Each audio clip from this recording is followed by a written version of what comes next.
so mai suna yarda na baki, so kadar zuciya ta zo ki rike hannu na zanar kake.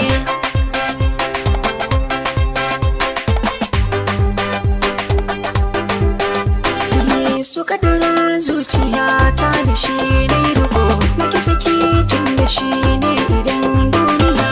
So kadar zuciya ta da shi ne riko, na ki saki tun da shi ne idan duniya.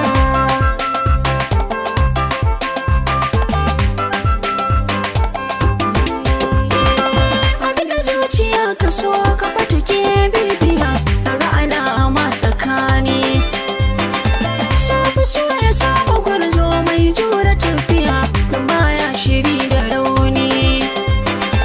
Kugan karfi zuciya mai jure gwagwarmaya, mai ra'ayi na ɓadda bani. Mai so hara kullum ina tambaya, amma na rasa ta amsa daga cikin